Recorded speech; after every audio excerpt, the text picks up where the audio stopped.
All right, y'all. Welcome to another episode of Speak on It. I'm your host with my boy Esman, my co-host Biv. Let's jump into it, man. Let people know that we live on YouTube and on Facebook. Make sure you subscribe to our YouTube channel. Hit that like button. Um, let's jump into it though. It's a sports Saturday. We got a bunch of stuff popping off: baseball, basketball, college basketball, trades. We got a lot of things that's happening in the NBA in the sports world right now. So we're gonna jump right into it. We can kick it right off with baseball. A lot of things happening since Wednesday, since we actually put the itinerary out there for the show. Um, but nonetheless, we're gonna jump right into our power ranking.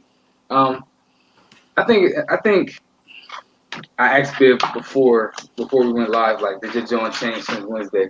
It's like, nah, it ain't really changed his joint up. My joint changed up a little bit since Wednesday.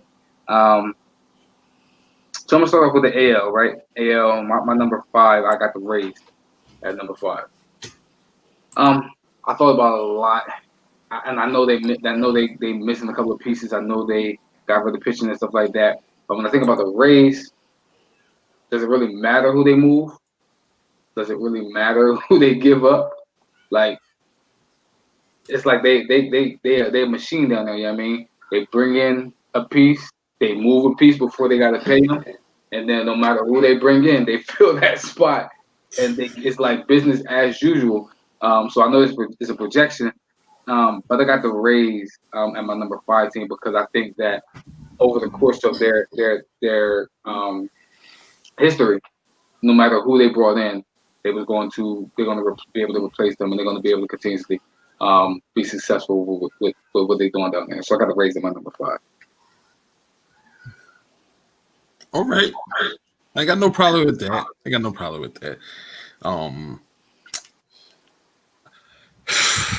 Mike Trout got to get it done at some point, right? Yep.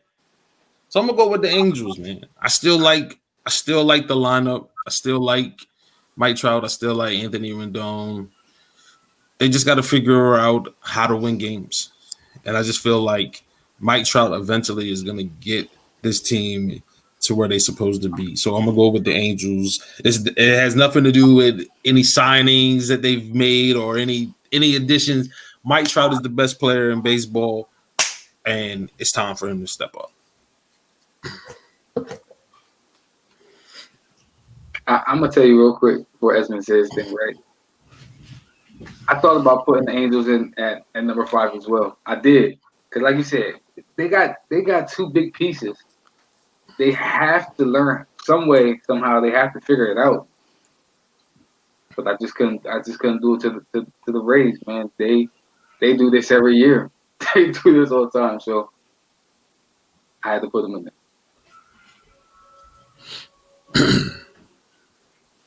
Yeah. To be honest with you, I don't even really have a ranking. Just with baseball, it's just so hard because at any time, bats can get hot, things like that. But I definitely think the Rays could make some moves because didn't they have like the lowest payroll budget last year?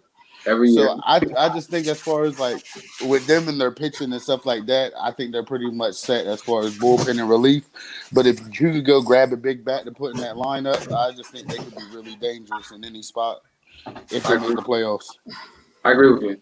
That's why I said every year, low payroll, farm system is nasty. They churn out prospects. So I definitely agree. In the National League, I did a Neo. Yeah, I mean, I did a 1A. I did a 5A, 5B. Yeah, you could definitely do that over there. I did 5B was the Phillies. I knew it. No, I had to put them in there. I had to put them in there. Bias alert. Bias. Listen. They're probably the fifth best team in the division. We're not the fifth best team in the division. Hey, listen. Based off last year's projection, based off last year's, I would agree with you. But I'm just thinking about so me and you talk about it. If you think about the Phillies, the things that hurt us. Bullpen. What did we address all off season? Bullpen.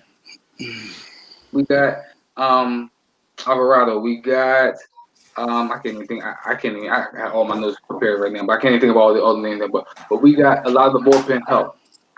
We addressed the bullpen. Now we're addressing taking care of our own. When we just offered JT Realmuto $100 million deal. If we can bring back DD, yeah, I mean to play shortstop, or if we can bring in a Marcus Seaman, who I hear we're tied to, stuff like that. There's no reason why we can't elevate ourselves to maybe the number two spot in the National League East. I just don't trust them. So who would be number one then? We're gonna get there. Chop on. We're gonna get there in my power ranking. We're gonna get there in my power ranking. Okay. All right. I just wanted to make sure. I just wanted to see where your head was. That's all. That's it. And who was okay? So that was your 5B. Who was your 5A? Nats. The Nats. Josh Bell. They're getting their ace back. I just feel as though I think that was a down season for the Nats last year. Offensively, the bats wasn't popping, but I think that this year they'll pick it back up, especially with some of the additions that they made this offseason. I think they'll be right back in the mix. Yeah, Josh Bell was definitely a big pickup for them. Absolutely. Yeah, because he was just wasting away on the Pirates. Yep.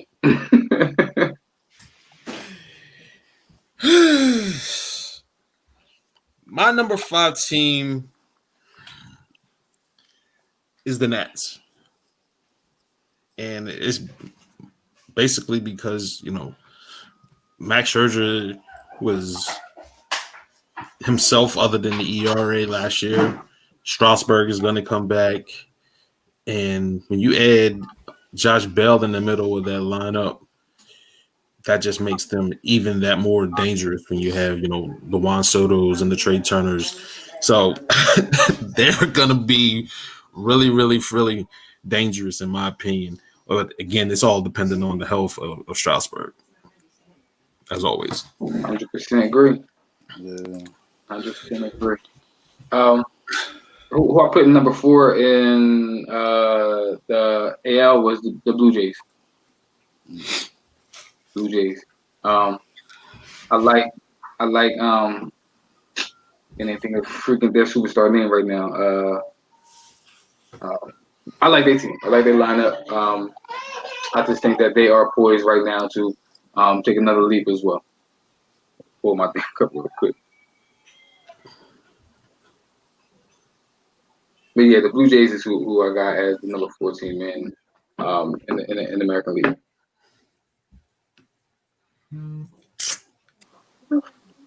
I got the Stros at 4. I still like them. I still think that they're going to be really good, even if they don't sign Springer. But I feel like if they don't sign Springer, I feel like they're going to get Ozuna, which is kind of pissing me off. But but I've got a feeling that they're gonna make the additions that they need to make in order to get back in the hunt of winning a World Series. And it wasn't like they were far off last year. Despite the season that they had, and they scratched and clawed and snuck their way in the back door into the playoffs, and then they made a run and almost was in the World Series. So I think the Astros are going to take another step forward, regardless of who it is they do sign or don't sign. I still think they're going to be right there in the thick of things. Yeah, I just think that the Astros, again, I think that they are another team that actually turned out talent. But I just think that the losses, they're going to lose Michael Brantley. They're going to lose McKinney. They lost. They're going to lose the dude we just talked about. I can't think of his name now. But they're going to lose 3 big pieces. And I think that's going to be too much for them to overcome in the National League. I mean, in the American League, especially with a lot of up and coming teams out there. So that's my thoughts on it. My number 4 team in the National League are the Mets, who can actually probably get a little bit higher. But I like the additions that they're making. You got Marcus Stroman coming back. You got Syndergaard coming back. You added the ball from the Indians. I can't think of his name right now. Got Pete Alonso. So they got a lot of firepower that they got, and I actually don't think that they're done. So I got them right now, my number 14 in the National League. My number 14 in the National League right now. And this is difficult. This is real difficult to say.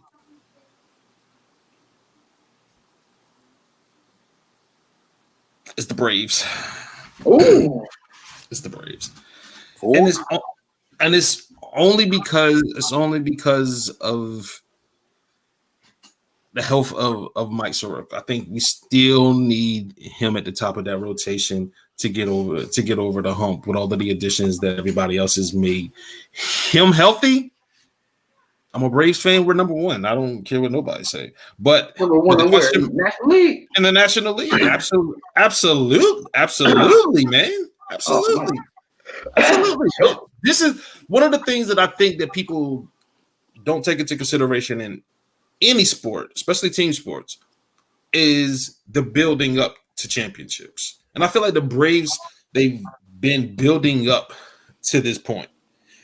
Stay healthy and they're fine. It's similar to the Dodgers. The Dodgers had to build up. They had to get over some humps. They had to get out of their own way sometimes, and then they finally got there. I feel like the Braves are following in that same path, but they got to stay healthy at the top of that rotation. And all their contracts are dirt cheap. So, because you think Albies is locked in for what, $30 million and for like 4 years. So, and Acuna's contract, he should be making crazy money, but his contract is definitely team friendly. So, absolutely, they're definitely locked in for a while. I ain't got no problem with everything that y'all saying. I don't disagree with everything that y'all saying, but I can't put them over. I can't put the Braves at number one. I wouldn't put the Braves at number one. I wouldn't expect you to. You're a Philly fan. That's y'all team. That's like you're an Eagles fan. That's like you putting the Cowboys at the top. I wouldn't expect you to do that. I can't do it. Even if I wasn't a Phillies fan. Listen, you see, I ain't got the Phillies. I got the Phillies at number 5. You know what I mean? But I know that's debatable as well. I got the Twins at my number 3 in America. I got them. I think that I know they still got to figure out what they're gonna do with Nelson Cruz. But I think that they'll get another designated hitter regardless of who actually comes in. Nelson Cruz is 40 years old. I mean, you talk about this. I could see Ozuna filling in right there in that spot if they don't bring in Nelson Cruz, and they do business as usual. So I got the Twins right now at my number 3. They just got to figure out how to get it done in the postseason.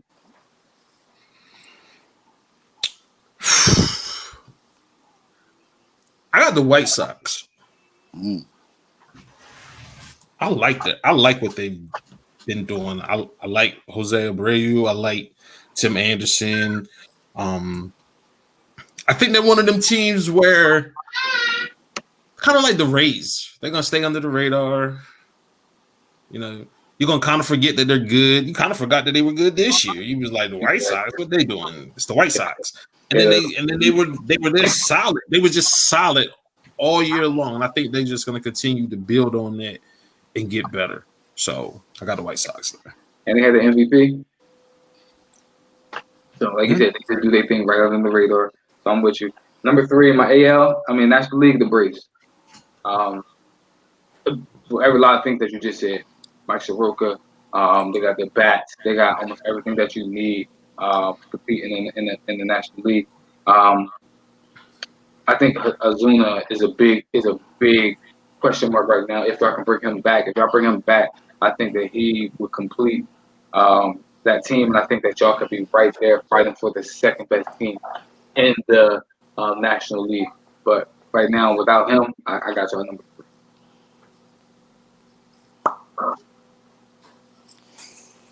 No issue with that. No issue with that. But you got him at 4, so yeah. Only because Soroka. That's it. I need my man to be healthy. That's it. At number 3, National League, I got the Mets. That staff has always been really, really good. And now they're adding bats. That's not really that. Scary. It's really scary. It's really scary, especially if the arms can be what they have been when the bats have been bad. The arms have been great, and the bats haven't been that good. So if the arms can continue to be good, the Mets are going to be really, really solid and scary going into this season. McCain, second, third best center catcher in National League in MLB. Who? McCain, James McCain. The third best catcher? Yeah, Max and Izzy. Where would we rank him? Oh, I don't know. I don't know where I would rank him. I would have to think about that, but I don't know about third. Gotcha. Let me take a look. Number 2 in the AL, I got the White Sox. Like you said, like what the White Sox doing, fly under the radar, had MVP last year, and added a pitcher to that staff. I think that's a solid team. I think they're on the poise to actually take that next leap. And also, some of the other teams they're losing players. Astros losing players. You got the Oakland A's losing players. So it's just they are adding to their team, not really losing, and the other teams are actually losing players. So that's why I got to add the White Sox really jumping up.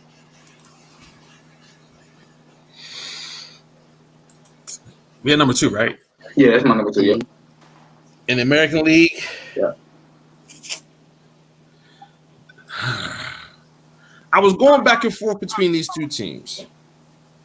I really was. I was going back and forth because I'm like, I don't know how they're going to separate themselves. And then the Yankees started making moves. And then I was like, well, I think they've separated. I think they've separated themselves. So for me, number 2, I'm going to go with the Twins. And I think their pitching staff is still solid. I think they're gonna make some moves. I don't think Nelson Cruz is going anywhere.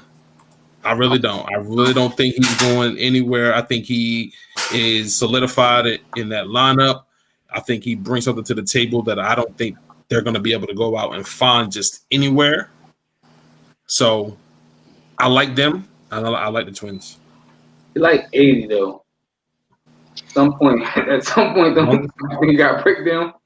He don't have to play the field. All you gotta do is show up every day and swing a bat. That's it. Just swing a bat. As long as he can drive the ball, gap the gap, drive in runs, hit 275, 280, hit 30 plus home runs. He good. Yeah. He good. He gotta play the field. He ain't got to catch a fly ball. He ain't even got to go out and shag fly balls doing BP. Bobby Ortiz. Just show up and swing that bat, man. Julio Franco did it for a long time, man. But till 47. Yeah, show up and swing a bat. All right. So number 2, Padres, National League, Padres. You can make a case what they did, And they flashing too. right? They got, like you said, they got swagger, they confident, and we talked about that series that they played last year against the Dodgers. If those bats show up a little bit and they got a little bit of pitching, yeah, that could have went either way. We could be talking about them as the world championship, the world champions last year. So I like Tatis, I like Manny. They got pitching. They just got who I thought should have won a World Series last year at their pitcher and Blake Snell. They got you. They poised, man. They ready. They ready to compete. It's just that the other team made moves too, so and they the champs. Yeah. Well, I got the Dodgers there too. I just like I like the moves that San Diego made more. That's it. And I mean, Justin Turner is still out there. That's a big piece for the Dodgers. What he brings to the table. Again, I know they can just grab a guy, plug in and play, but what Justin Turner brought to the table, I don't know if you can just replace that. Clutch. And again, I'm not sure if their pitching. I'm not sure if their pitching rotation is that great. But they make up for it. They make up for it in bats, man. Like I know we were talking about that for with the Yankees for a long time, but I think that the Dodgers just have just enough pitching, man. We seen it last year, man. They had just enough pitching for those bats to do what they do. So number one AL Yankees. Number one AL Yankees. What they've done, man. I know, me and you talked about it. Bringing back DJ LeMahieu. We thought that was going to be business as usual, but I didn't think so. I thought that they may have lose DJ LeMahieu, but I also think that them bringing in another guy in Corey. I think that actually helps solidify where they're going because for the most part, when we talk about the Yankees, we say what's going to be their downfall? Pitching. I think that they are addressing that this offseason, and I think getting Corey Kluber is a big get for them. Yeah, I got the Yankees at one. Like you retain DJ. If I know Corey's been banged up the last few years, if you can get him back to where even close to where he was when he was in Cleveland, you're in really good shape because you could potentially have two aces at the top of your rotation with him and Garrett Cole. The only thing that I'm not sold on, and I talked to you about this before, I think they need to move on from Chapman. That's just me. I just think that, he could overpower people back in the day. I don't think that guys are that intimidated by triple digits as much as they were even just 3 or 4 years ago. And his secondary pitches, they don't always be on. They don't. And more times than not, especially in the playoffs, he comes up short. Altuve hit the home run. I know he was holding his jersey as he was coming in, trying to cover up the mic, from them sending in the signals or whatever, but he still hit the home run. And then last year, I think it was some guy from the Rays hit a walk-off home run on him. Like, this is becoming something that's happened more often than not with Chapman. So I think they need to move on from him. But when you got those bats and you add a potential another ace at the top of that rotation, they're not going anywhere. The Yankees. Yankees are the Yankees, but we seen this song and dance before. So every year we put them at the top of our power ranking. Every year they disappoint. Yeah, but here they are again, top of the list. But we'll see. We talked about it. My number one National League is the Dodgers. And Cleveland. I think that solidifies something that they're doing. And they're coming off a national championship, so I think they just added to that team. They didn't really lose a lot. No. And I told you, Padres for me. So it's the swag for me. Yeah, they got a lot of swag. They're young. It's the swag for me. And then it's guys on there like Will Myers. He was thought to be really, really good. And then he didn't pan out right away. And then he started to turn it around. Then Manny, I know I clowned him for going to San Diego. I know I did. I clowned him like, dude, you're going to leave the Dodgers to go to San Diego? But they sold him on something. And now they're putting their money where their mouth is. And they're going to be really, really exciting to watch, man. Hopefully Yu Darvish can continue to be who he was. Because there was a point where he looked like he was going to fall off a little bit at one point. But he turned it around. I think the Padres are going to be exciting to watch. I agree. They just exciting to watch last year. They just added to it. So I'm with you. Before we jump on into another topic real quick, there's a lot of free agents out there in baseball. Who are some of your marquee free agents, and where you think that they can be best fit or best suited? Number one, jump off to me. I'll tell you right now. We talk about a little bit it's Trevor. I know his asking price. We talk about. I don't know if he'll get that asking price, but if he does take a 1-year deal, I think the perfect scenario, the perfect fit for Trevor, would probably be. I was gonna say this because I'm biased, but the Phillies. We need a number 3. We need a top of the rotation. We need another type of rotation guy. We need another guy. We talk about things that plague us. It's pitching. You know what I mean? You put him, Cole, and Zach in that lineup. That's a nasty lineup. And I think that the bats, you really ain't got to go out there and sign another bat, because the bats in our rotation they're already good. We just need to stop. We just need to stop other people from scoring on it. And y'all didn't have much left-handed pitching last year either. Mm-hmm. At all. I think it'd be perfect.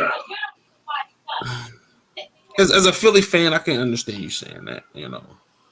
For me, for Trevor, it's the Bronx. This is the Bronx.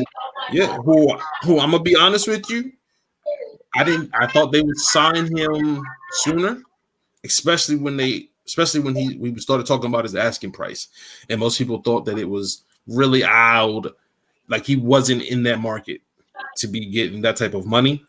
I'm thinking, hey, the Yankees they're not shy about open up their wallet. Like, they need pitching. He can definitely help out in the rotation. I thought they would just go ahead and sign him. I also thought with the Red Sox being embarrassed last year, how they performed, I thought they would be making more splash in free agency. They've been real quiet. Man, I don't want to see the Red Sox win it all. How they did Mookie, I don't want them to win it all. That's just me being biased. I don't like the Red Sox. How they did Mookie on the 1-year deals for them years, nah. I'm glad he got paid. Listen, they ain't Jackie Bradley. They talking about getting rid of Andrew. The Red Sox, I think they just in full tearing mode. They had me thinking Mookie was old on the 1-year deals. Yeah, they was tripping, but that's a team again. It's an organization that's used to winning over the last 15, 20 years. So to see them be terrible, that's what they were last year. They were terrible last year, and then kind of be non-existent in free agency was interesting. So yep. Somebody else we talk about JT Realmuto. I think he's going back to the Phillies. They offered him the money. He's been there for the past 2-3 years. That's home to him. One of his best friends is there. I think JT Realmuto will be back in the Phillies. That's 2 for 2 for Phillies. 2 people going to the Phillies. I wouldn't expect anything else from you. JT, I agree with you. I got a feeling that he's staying with Philly because I'm gonna be honest with you. He's probably the best catcher in baseball, and unless you are getting ready to bring out somebody else that we don't know of, I don't understand why he's still a free agent. So I believe that he is waiting. He was waiting on the right deal from the Phillies. So. I agree with you. There's no reason why that he stays on the market this long, unless him and the Phillies was talking, trying to figure this thing out. So I agree. I think he stays, unfortunately. Yeah. Let's talk one more, probably 2 more. George Springer. Blue Jays. I can see the Blue Jays. I can definitely see the Blue Jays. And I think that he's in talk with the Blue Jays as well. So I agree with you, the Blue Jays. Marcell Ozuna. Astros. We talked about that. You said the Astros. I say the Twins if they don't do nothing with Nelson Cruz. But I also see him coming back to the Braves. So, and Marcus Stroman. Marcus Stroman or Marcus I'm Simeon? sorry, Marcus Seaman. Marcus Seaman. I don't know. I've been looking into him. Not really sure of where he could land. But I also think that with dealing with Philly, I think that depends on Diddy and what he's gonna do. So I don't know where Marcus Simeon is gonna fall. So, me and you talk about this a lot, right? Dave Dombrowski. If he allows Dave Dombrowski to be Dave Dombrowski, talking about John Middleton, he'll spin.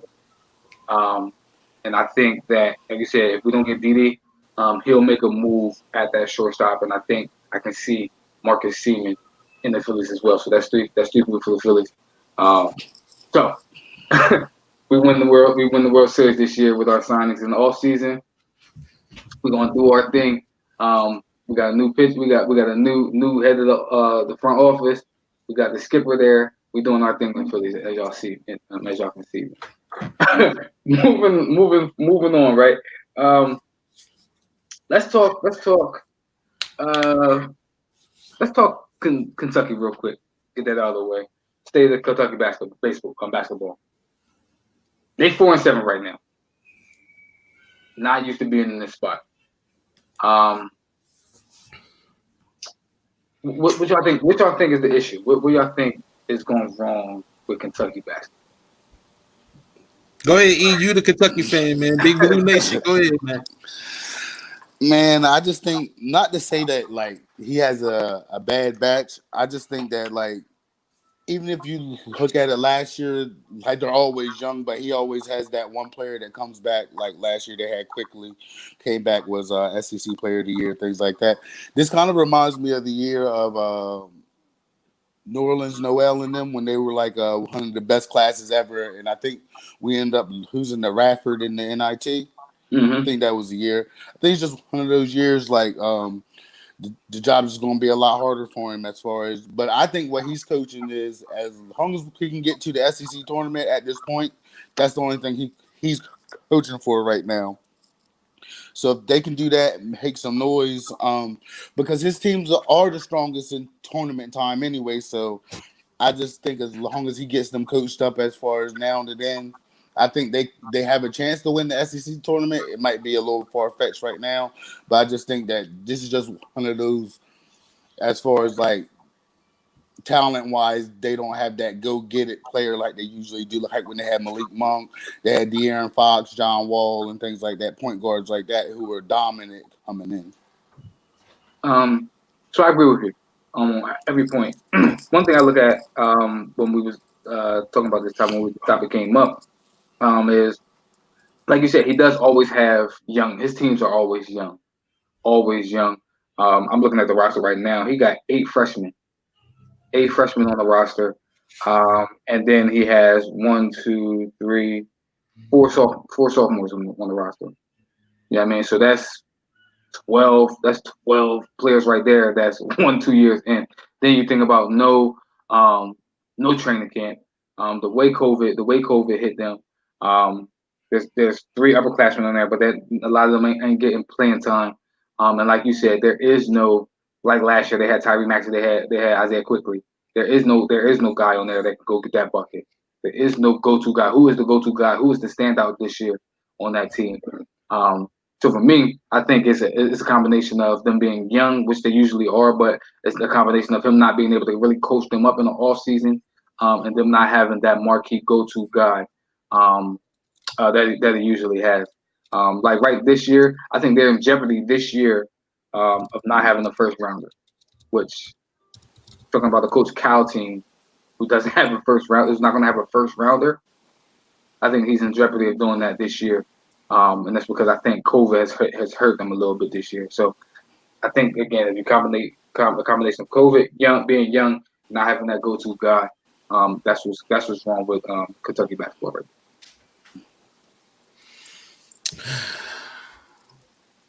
I think it's a combination of what you were just talking about with COVID. Mm-hmm. But I think it's also a combination of the one and done system that he's been, running, where he's not able to retain players and keep players there because they feel as though they're good enough to go to the next level. I don't want to say that he's underachieved. I don't want to say that he's underachieved, but he's had probably more disappointments. You know what I mean? Than successes. And it's just, and again, I think it's just the culture that he's created there with the one and done. You're not gonna be able to have 3 and 4 year starters at Kentucky. He's not. So he's gonna have to bring in different guys every year. And if my best player is a center this year, then I'm probably gonna run the offense through him. If it's a wing the next year, I'm probably gonna run the offense. So he's always constantly having to change up things. And I just don't think this year that he's got the top tier talent that he's used to having. And COVID, and I just think the culture is not indicative of having success if you don't have those top freshmen. And I agree with you on that. I was thinking about that, and I was going to ask Esmond. Like, I don't think he's had the recruiting class that he usually has. Not at all. That top recruiting class. Because even still, like with Coach Cal, a lot of the one and dones, like after the season's over and at that last game, they don't even have the option to come back. Like he tells them, like, just call me if you need something and things like that. Just like with DeJuan Wagner, where he was at Memphis, he said he went into his office and he told him if he didn't cancel his classes by that end of that day, he was going to do it. So just like, I just think that like there's not too many Isaiah Briscoes that's come through there, like guys that's been there 3 years and things like that. So I think that actually this year he might have the most turnover, or like the transfer portal might help him this year because he might just tell guys like, look, you're not what I'm looking for, you know what I mean? But that's the luck, things like that. So I wouldn't be surprised if I see a few of those guys hit the portal at the end of the year because they're not ready, and him not bringing them back because it didn't work out. I'm with you. I agree.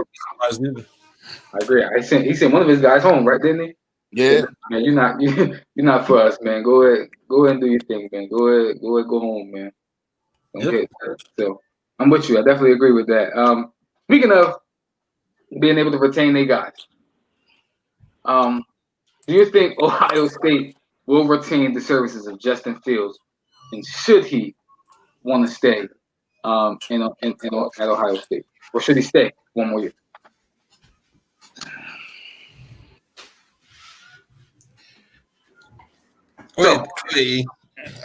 Man, this is hit or miss to me. I would like to see him stay. I mean, but at the end of the day, who's going to leave all that money on the table? But then when you look at his national championship game and then the BYU quarterback trending, things like that, you got trash trending now. Even Mac Jones just threw for what?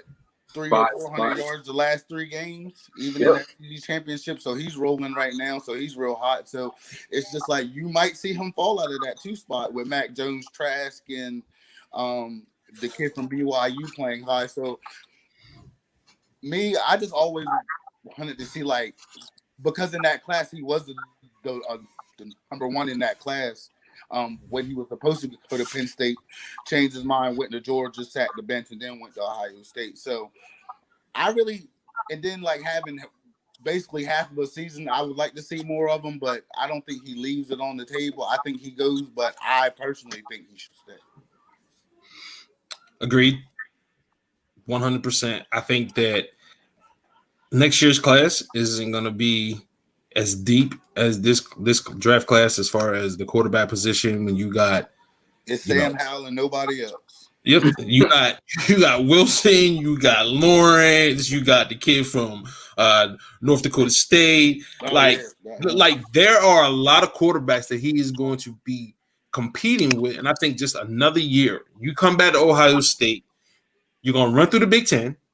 You don't have any competition. You're gonna run through the Big Ten. You're gonna come back. You're gonna be probably the clear front runner for the Heisman. like I think there's so much more that he can add to his college resume to solidify and have no questions and no doubts that he is the best quarterback coming out versus fall into this day two this year. He could potentially fall to day two this year. If you know what I mean, he's gonna have to. Yeah, like he could turn into he could be Geno Smith. He could be Geno Smith, where all of a sudden one team passes on him, and the next thing you know, he's falling and falling and falling. I'm always an advocate of going when you're hot. And again, I don't think he's hot. I think he's warm right now. I don't think he's hot. So I think it's best for him to come back. I doubt he will, but I think it's best for him to come back. Because if his semifinal game was the final game, I wouldn't have had that thought. But just how Mac Jones done played the last 3 games, and just how Trask was hot, even though he did have a bad bowl game, even though he didn't have much to play with, I just think he should come back and just roll, and potentially get Sermon back, hit them for another year, and just try from there. Yep. So, you know, me and you talk about it, right? I'm kind of torn on, and I think it's how a lot of people are. A lot of people are torn on it. You hear reports that say he's still the number two quarterback in this draft class. And then you hear reports say he's falling. If I'm just taking his body of work this whole year, me and you talk about it extensively, he hasn't looked good. He ain't look good. The guy we were suspecting was the guy we saw in 2019. The 34 touchdowns, 1 interception. That's the guy I was looking for. This year, he didn't do that. He had a lot of interceptions. He had a lot of bad games, and the games were on his shoulders. He was saved by Trey Sermon in a couple of them games. He was saved with Trey Sermon. We left that Indiana game saying that Ohio State wasn't the best team in that game. Northwestern. The Northwestern game, I left that Northwestern game like I feel like Northwestern was the best team, was the better team in that game. They just Trey Sermon just went crazy.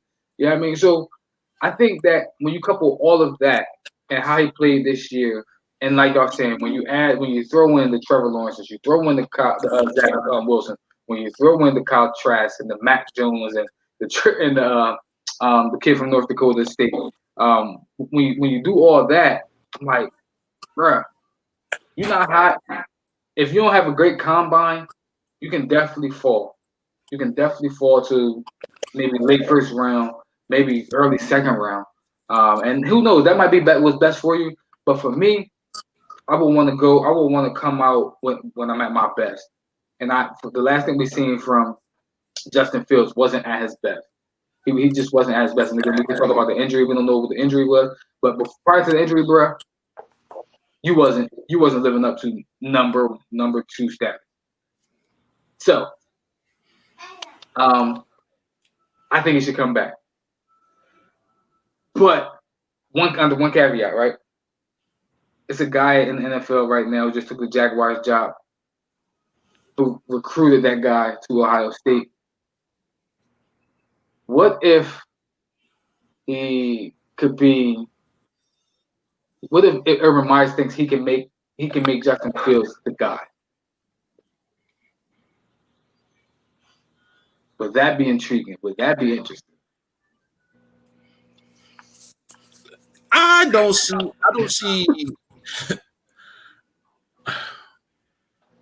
I don't see the Jaguars passing on Trevor. I just don't see that. Which means if Urban was to draft Justin number 1 overall, which we didn't expect the Browns to take Baker a couple of years ago, but it happened. The chips are going to fall really, really weird in that draft, in my opinion. Because I can see Trevor then saying, I don't want to play for the Jets, who are going to be too. So I don't know. But I don't see Urban passing on Trevor. He's too much eye candy. He's what everybody wants. pretty much. And then you look at the middle of the pack teams like the Patriots, who need a quarterback. Does Fields fit their system over a Mac Jones and a Trask and Zach Wilson? I mean, you see how it was with Cam. But of course, Fields is a lot better passing coming out of college than Cam was. But he at times he gets erratic. So Yeah. they want that consistent 60 to 65 completion percentage, and is he going to carry that in the NFL?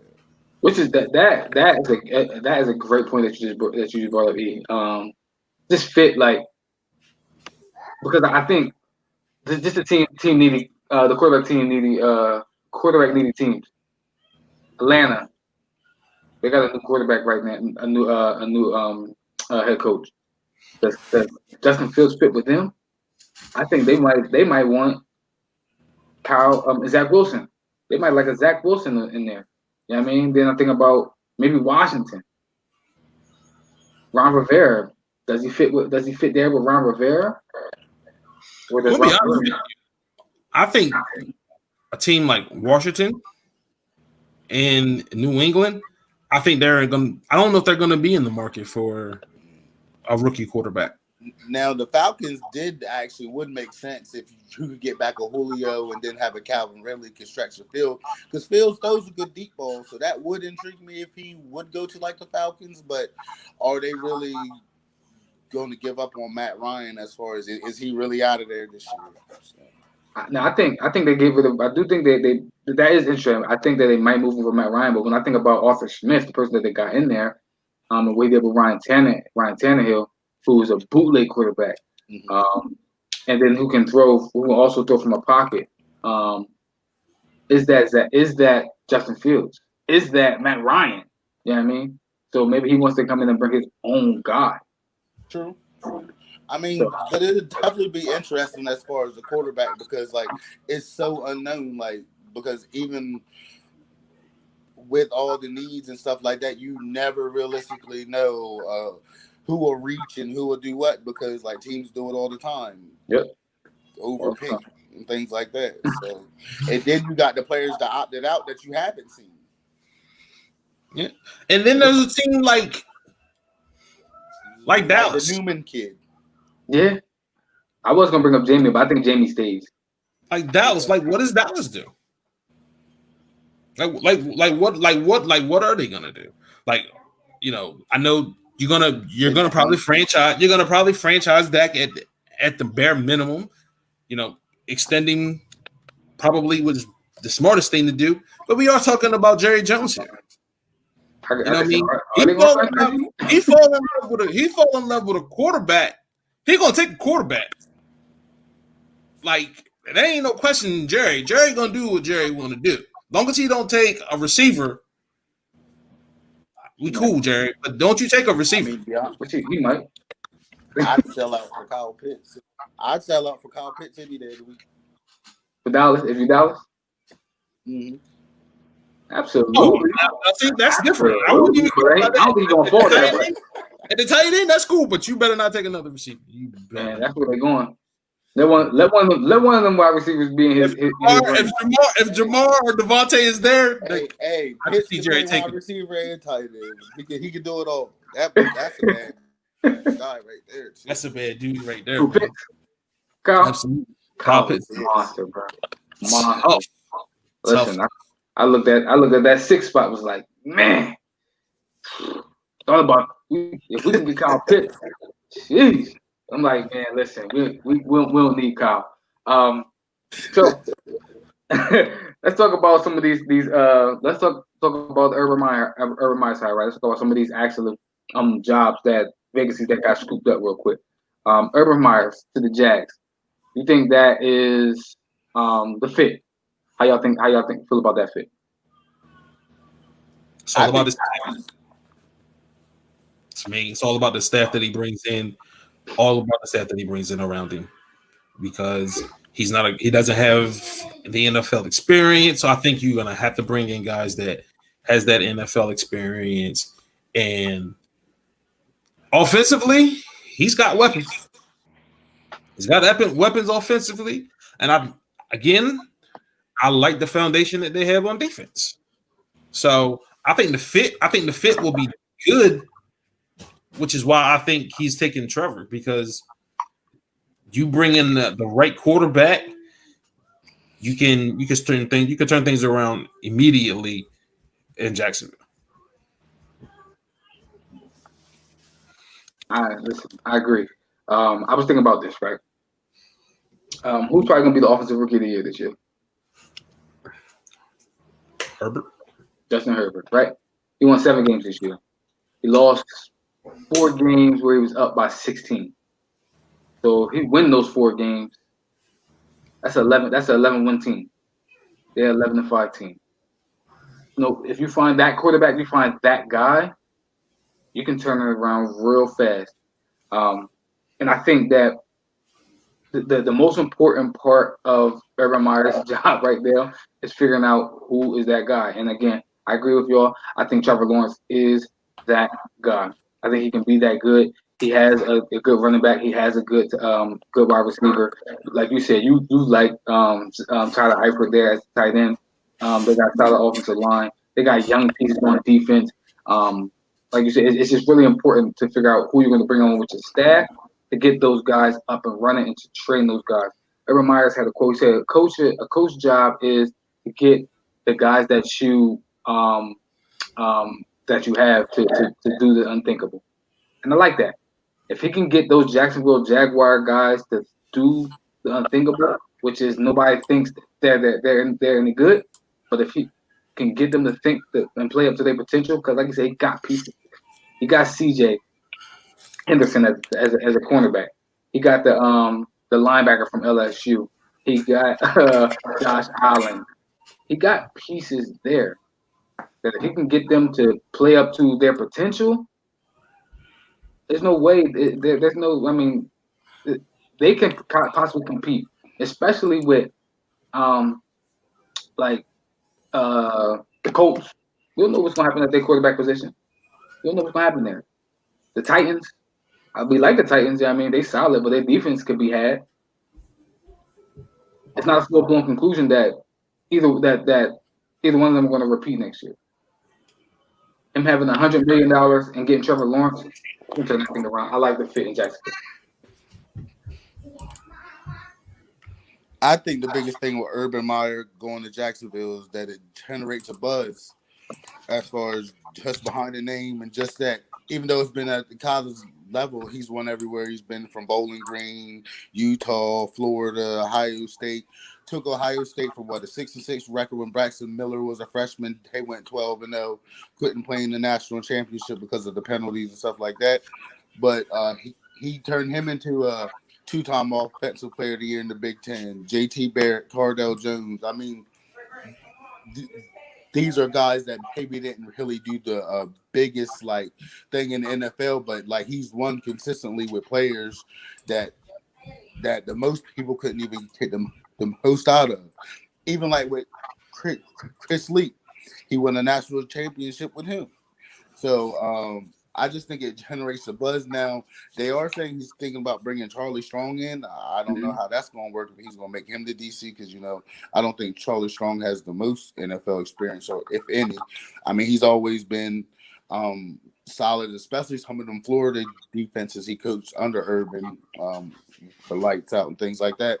So I just think it'll just depend on the fit of the quarterback and things like that, who he decides to draft, which I think will be Trevor, who I think will be I think he has a chance to be better than Andrew Luck was in the NFL. And then they have money to spend. They got all those players gone and things like that. So they definitely have the salary cap to go ahead and go grab some free agents. I think just Urban Meyer being there intrigue some free agents to maybe sign some short-term deals, not long-term deals and things like that. But I think he can win if he brings in the right pieces and things like that. But it's just the unknown with college coaches doing that jump, because right now the best college coach right now, he did terrible in the NFL. Hicks Haven didn't even finish his whole first season. So we'll see how it goes. And listen, Pete Carroll, Yeah. He had to fail. He had to fail. Go back to college and then come back. So I'm with you. I just think that the way it's set up right now, the way the NFL is trending, that it's set up for him to be successful. And again, number one pick, he had pieces already in place, and he got $100 million cap space. I think it's set up for Urban Myers to be successful. He came at the right time.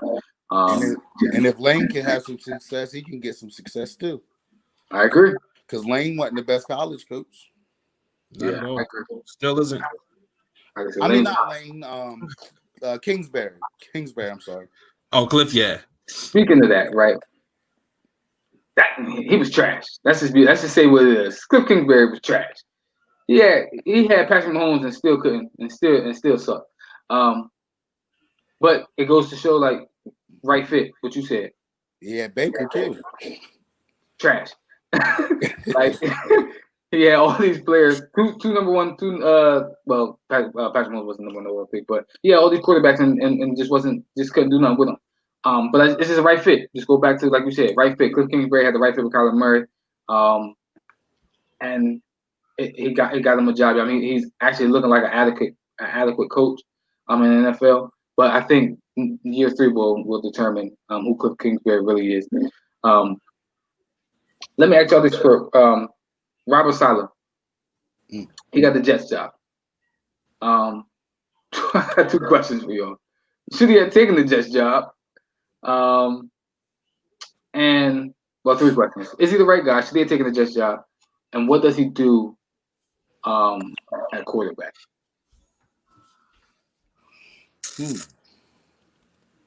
Is he the right fit? Yes. I agree. I think he's the right fit. Should he have taken the job? Yes. Hell no. Yes. I believe he should. The Texans. Better than the Texans. I believe, again, it's the culture of the Jets. I don't think that the actual roster is bad. Especially with CJ Mosley is going to come back on defense, right? Again, they have pieces. I agree. And I think the defensive pieces is what intrigued him. Mm-hmm.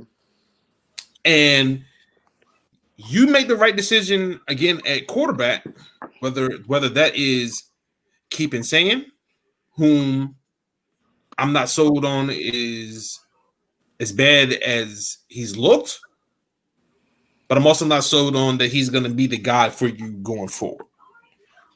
You made the right decision at quarterback, and you're in a good position. Again, I like the pieces that they have on defenses, which is probably why the job was so intriguing to him. But at quarterback, I'm probably gonna. I know because I don't want to. I don't want to give up on Sam too quick. I don't because again, Matt Leinart, I felt like they gave up on him too quick. I felt like they gave up on Matt Leinart too quick. And there's a host of other quarterbacks that I just feel like they gave up on too quick. The only thing is that division. You can't play around in that division. Bill Belichick's not going nowhere. He just went 7-9 with Scabs on defense and Cam Newton fresh off the sidewalk, and he came in and had to play quarterback. So Bill Belichick's not going nowhere. Buffalo Bills aren't going anywhere. And I think the Dolphins aren't going anywhere. So you have to make the right decision at quarterback. You have to make the right decision. If Sam is your guy, you stick with him. If he's not, don't play around with it. Don't even see what you got in it. If you're not sold on him, don't even play around with it. Get rid of him and draft your guy.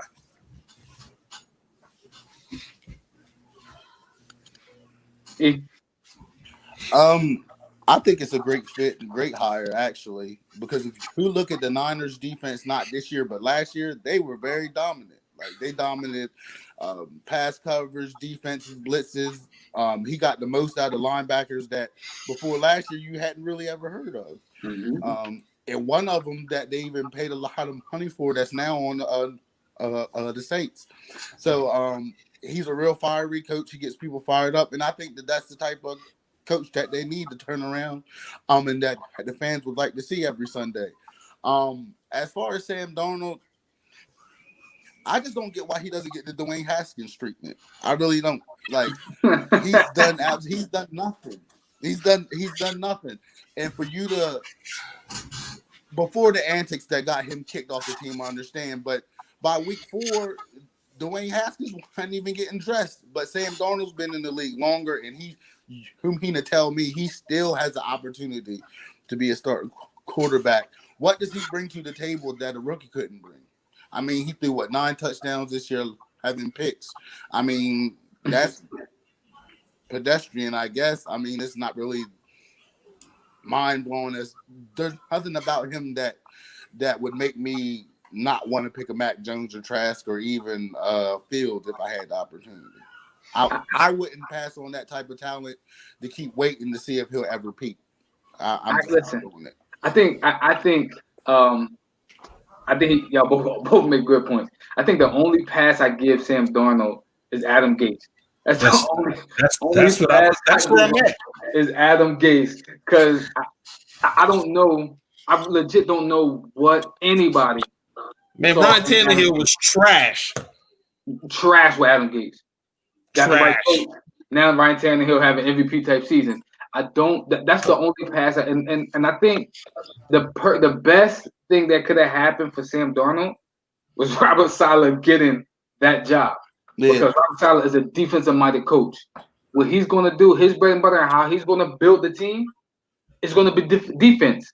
So I'm not saying that he doesn't care about his quarterback. I think that's really going to be Matt LaFleur's job, the guy that he brought with him, or Mike LaFleur, whichever one it was. I get them mixed up. But the guy that he brought with him as his OC, that's going to be his job and his priority.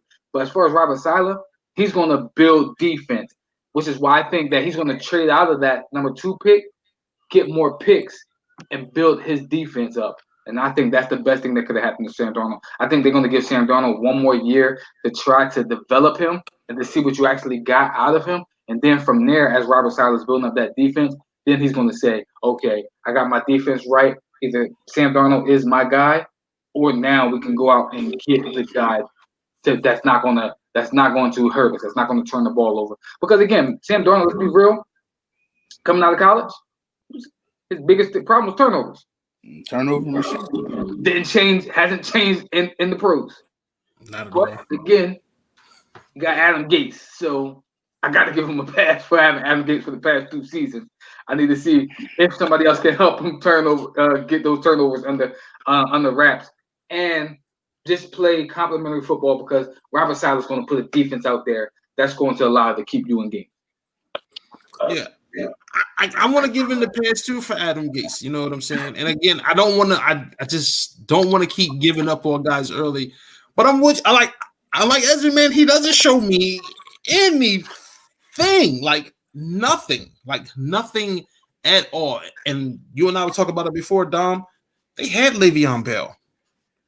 They had Robbie Anderson, who balls. He balls Carolina and Teddy Bridgewater. So I'm like, something was missing. I don't know if it was Gase. I don't know if it was Sam. Gase ain't there now. Sam's still there. Give him a year. He's trash still. Move on from him. And it's not like you're going anywhere fast next year anyway. It's not like you were going anywhere fast. Oh, no, not at all. I give them maybe 3 games. I give them 3 or 4 games. You see what you got in him? Heck, you ain't even got to give him the whole year. You give him 3 to 4 weeks. If you are not progressing where I need you to be in 3 to 4 weeks, we can move you before the trade deadline. I don't even care what I get in return for you. I just want you out of here so we can move on in another direction. So where do you think that they go with their first pick, the Jets? For me, I think they go defense. If it's me, I would probably go Patrick Surtain. That's where I would go. Patrick Surtain, or the reason I didn't say Micah Parsons, because I'm biased. I'm hoping he fall to give me an option to get him in Philly. Yeah, I was about to say if Michael Parsons, he could fly around. But Michael Parsons, if I had to pick a guy, those would be my two guys, Michael Parsons, or Patrick Surtain, because I don't think that there is a pass rusher in this draft that you can take with that number 2 overall pick. Maybe they trade back. Maybe they trade out of it. So if they trade out or trade back, then I can see them going the guy from Miami as well, the defensive Gregory Razuli, whatever his name is. I can see them get him, or the guy from Michigan. Crazy name, Kitwe, whatever his name is. So I can see him going there, but defensively is where I see him going. I agree. I don't think they're going. I wouldn't address the offense unless I'm taking a quarterback. Mm-hmm. They got solid offensive line. I mean, they can go offensive lineman as well. But I think because he's a defensive minded coach, defense is where if you're a defensive minded coach, your first pick and your first job should be a stud, your guy, a defensive guy. And for me, like you said, if it's your guy, it should be the quarterback of the defense, which is where I lean towards Michael Parsons. So we talk about a little bit briefly. Arthur Smith, like it, don't like it, job in Atlanta.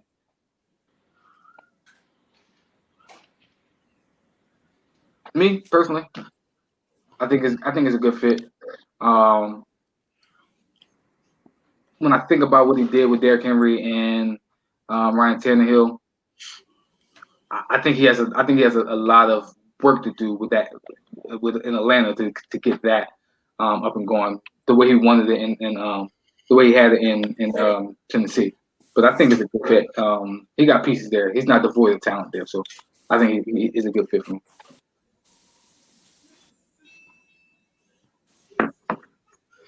I'm not sold. I don't know, and it doesn't really have anything to do with him. You know, it's whomever is the GM, right?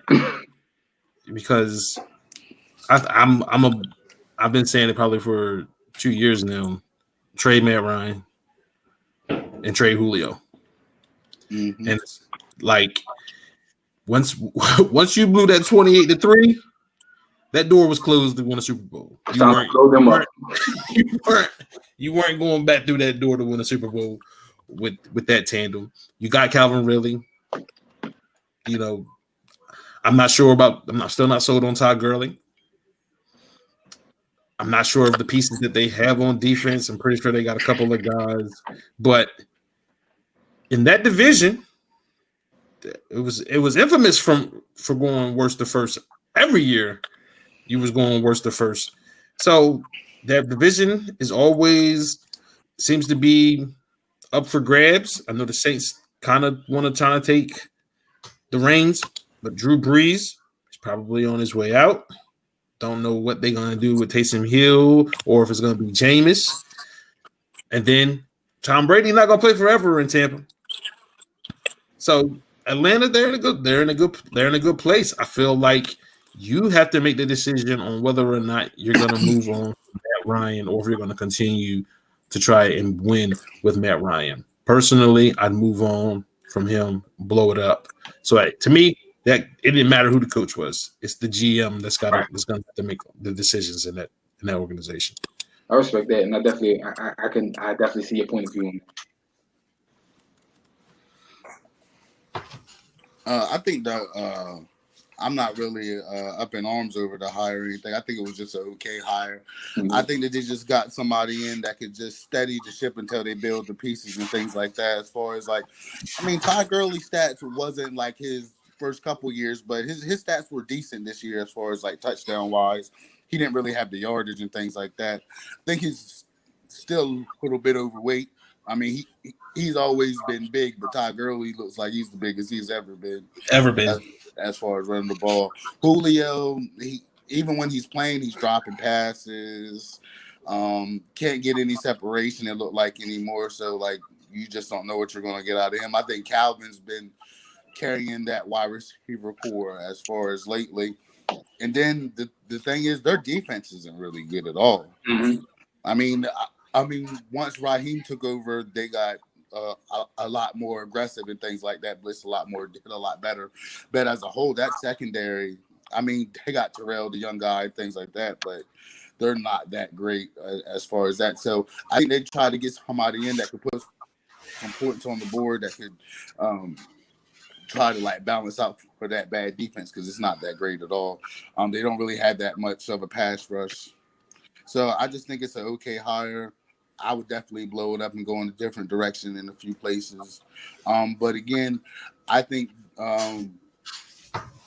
Brady will come back. I think Drew might be gone. But even if Drew doesn't come back, I don't think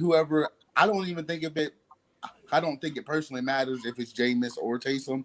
I think that defense can carry a lot of people as far as then you have Mike Thomas and Kamara too. So I just think whoever gets the quarterback job for them next year just gets blessed. But basically, I'm with you. So this is what I'm gonna say.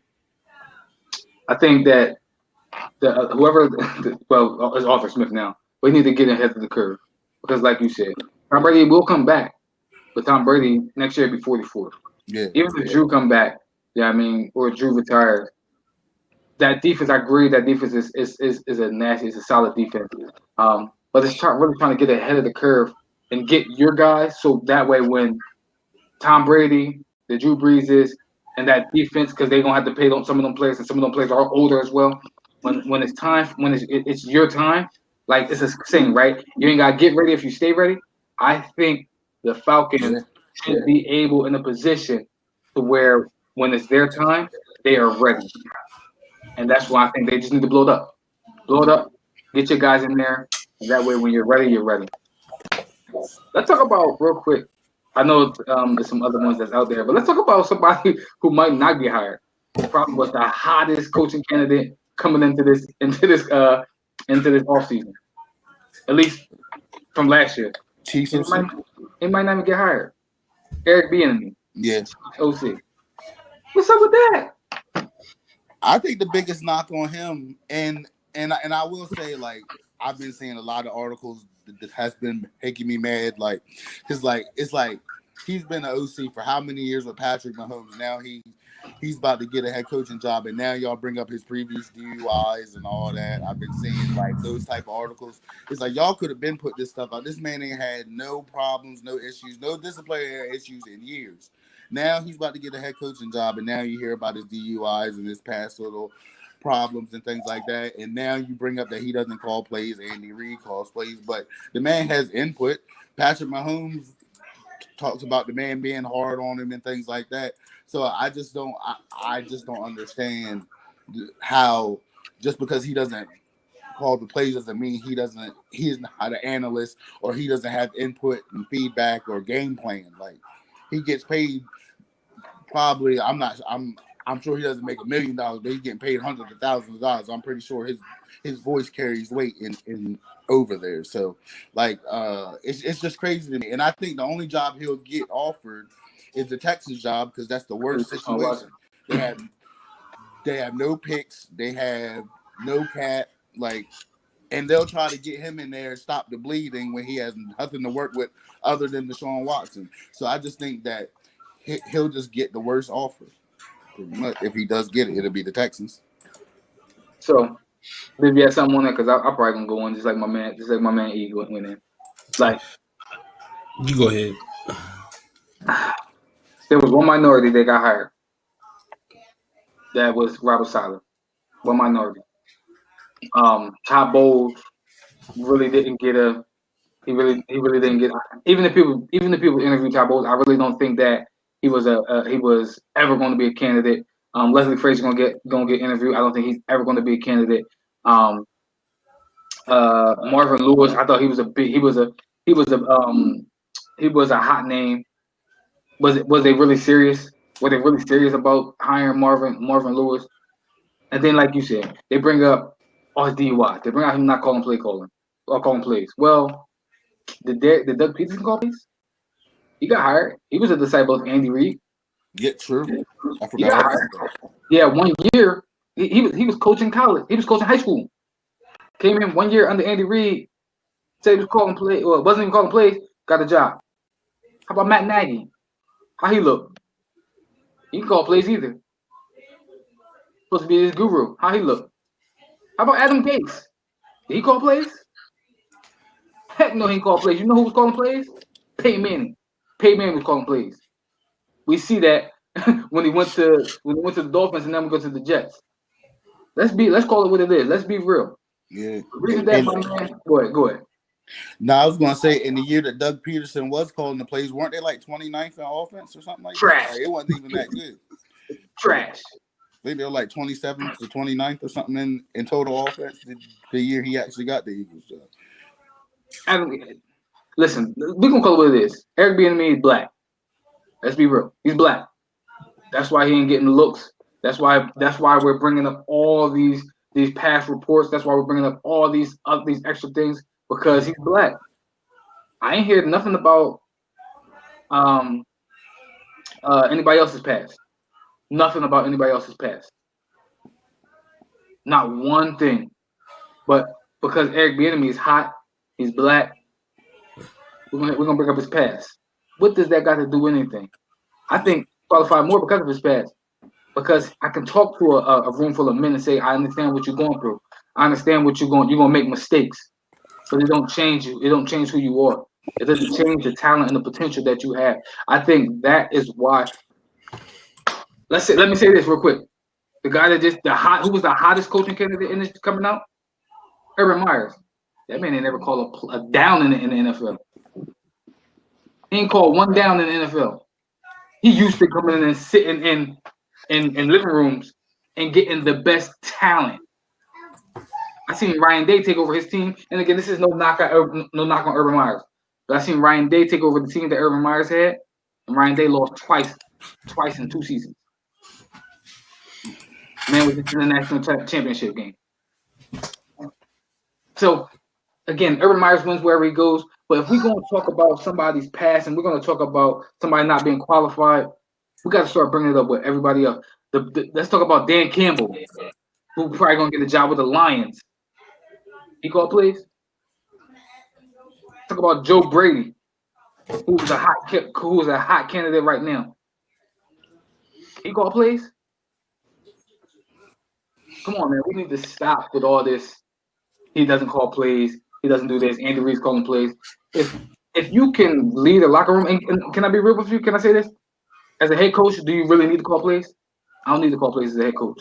I just need to be a leader of men. I can hire an offensive coordinator to call plays. Who can call the plays? Who can call the plays with the Jets? Oh, the OC? It ain't Robert Salah. Nah. It's gonna be the OC. Come on, man. We need to stop with all this, man. We need to stop. I think it's crazy that Bill O'Brien got hired. Oh, yeah. I'm. It's just. I'd rather you just say it instead of giving out all of these, smoke and mirrors. Just say how you really feel. If you don't want to hire him because you don't feel like he's the right guy for the job, just say it. But this guy has done in Kansas City great things. That's great on your resume. Andy's had other guys at OC. He didn't win a Super Bowl with him. Mm-hmm. Just being real, he didn't win a Super Bowl with him. Yeah. So, and here they are again, looking like they're the favorite to win the Super Bowl. Like, I don't understand. It can't be anything other than we don't want to hire this minority for this job. You know what I mean? So it is what it is, but at the same time, I'm not even mad. Stay in KC and keep getting Super Bowl rings. Whatever. Stay in KC and keep getting Super Bowl rings. But it's the same thing at the collegiate level. You hear about guys not getting opportunity, black guys, minority guys not getting opportunities, and they have to go and they have to be an OC at a Power 5 conference school for a certain amount of years before they even get an opportunity to interview. You know, it's just all the hoops that you got to jump through to be a coach. You don't have to jump through those hoops to be a player. You don't have to be just like the Wisconsin coordinator. He still ain't got no right coach. Still ain't like it is One what of the it best is. What it coordinators is. in the country for years. Absolutely, for years. For years. For years. I don't even hear his name come up. Not at all. It's I just don't like even, he might it's not just even like want to Ryan be. Leaf. Look at all the stuff Ryan Leaf done did, and look how many jobs Ryan Leaf done had over the years at every level. Listen, I just said about my team. Deuce Staley been there for years. That's why I feel like Deuce Staley keep getting Deuce. Stop taking the interviews. I'm gonna be real. If Jeffrey Lurie call you and say, Deuce, we want to interview you, say no. Stop taking the interviews because they don't respect you. They don't respect you. Y'all Deuce got Staley open been there interviews forever. right now. Deuce Staley been there forever. Deuce, we're gonna bring Deuce Staley in. No, I'm good. I pass. I'm good. I'm good. Man. Ain't y'all get ready? But y'all get ready to hire Kellen Moore, right? They interviewed Gerard Mayo too, who only been coaching since 2019. Those are formalities, man. Like they ain't bringing. They brought Gerard. They not hiring Gerard Mayo. He black. Like I'm just being real, man. They not hiring. They're gonna hire Kellen Moore though. They probably is gonna hire Kellen Moore. Kellen Moore getting ready to be all new head coach. And I'm ready to give them to y'all with gift wrapped and everything. Kellen Moore call plays though, man. Kellen Moore call plays, man. He shouldn't. I'm ready. He shouldn't call no plays. He shouldn't call plays on Madden. Basic. Listen, I don't want Kellen Moore, but I guarantee he got a better shot. He probably got a better shot than Eric Bieniemy, who I think would be perfect for y'all. I think he'd be perfect. The only thing that scares us is Doug. We like he another Andy Reid disciple. But I would love to have Eric Bieniemy. Love to have Eric Bieniemy. Hey, but y'all got a ring with that disciple though. Yeah, we did. So I would love to have Eric Bieniemy though, man. But it just baffles me that he was the hottest candidate, and now all of a sudden, like Esmond said, like he said, we hearing all this new stuff about him. Stuff that you never even knew before. It's just like who used to be the Texans GM and Redskins GM, the old dude. Who's always on NFL Network. Bill Polian, right? No, Black guy. I can't remember his name. Yeah, he used to be the Texans and the Redskins GM. Real old dude. He just interviewed too again. I can't think of his name now. Yeah, like I can see his face and everything. Yeah, it's just like with him. It's just like with Kyler Murray when he came out. He didn't want Kyler Murray to go to number one, so he was like, "Oh, at the combine, they said that coaches were saying that he was a bad leader. He doesn't come to film and show up." Like, who told you this? Like, why would you even put that in the atmosphere when you don't even know the guy personally? None of the reports backed it up. Who were just so set on him not being number one that you tried to tarnish his name and didn't even know the kid. Like, who goes on NFL Network and goes and writes does a whole segment on Kyler Murray when none of these reports were true? And he always like things like that. He always, I know, his face is right in my like stuff like that is sickening. Like he always do that. Like always do the that. man won the Heisman, done overcame a two-sport athlete could have hit it in baseball or football, you know. And who go and knock this kid that you don't know, who his coach rode for, who backed him up on your report just so he wouldn't go number one? Like, it's that bad? Like I just don't get it. Just like with Cam when he was trying to go number one, what did they do? Oh, his dad was trying to sell him to Mississippi State, this and that for $300K. It happens all the time. It's just like with players or coaches. So that's part of the game. Yeah. It seemed like it to me. This is why that you mean to tell me it's crazy. No, but it go back to it's a systematic issue. We talk about it on the show, kid. You know the Jets just got two third rounders for hiring Robert Saleh because he's black. They got two third rounders for hiring Robert Saleh because it's a new initiative that they're running. If you hire a black exec, a black head coach, you get draft picks. You get compensated for hiring black coaches. Well, Deuce might get the job then. Huh? He said, I Deuce said might get Deuce the job might done. hit that job. Y'all need them third round. We need them 2 third rounders. We need them 2 third rounders. But it just that's problematic. It's problematic. I think the league is 80% African American, 75% African American, something like that. And the leaders don't look like me. Problematic. Can play every sport at the highest level, but for some reason can't coach it. Mm-hmm. All right. Moving on, before we get to these picks, let's jump into something real fast. Kyrie Irving and the Brooklyn Nets. Report did come out, surface, saying that there might be a rift between him and KD. He never endorsed Steve Nash. Don't know how true these reports are, but with it being out there and with it being Kyrie Irving, you guys think he should be traded? I already told you. Yeah. He's going to be the reason why they don't win. He is. He's going to be the reason why they don't win. I told you he's a headache, and I don't think he's worth the headache. His track record speaks for itself. Didn't do anything in Cleveland till LeBron got there, and even when LeBron was there, they underachieved. Then he goes to Boston. The Celtics, they were better without him. And now in Brooklyn, I think you're in a position now that you have James Harden. You don't really need Kyrie. It'd be nice to have him, but you don't really need Kyrie. I just think it's addition by subtraction with Kyrie Irving, who's, again, talent-wise, probably the best point guard in the NBA. For me, we talked about it. I think he is worth the headache on court. I don't think he should be traded, but I think he should be on a very short leash. So I guess I'm 50-50 on him. If he buys in, talent-wise, I think they can be phenomenal. But if you start acting up with your antics and stuff like that, then yeah, it's time to move on from you. Because again, I think Brooklyn is good enough with James Harden and with Kevin Durant to actually win it all.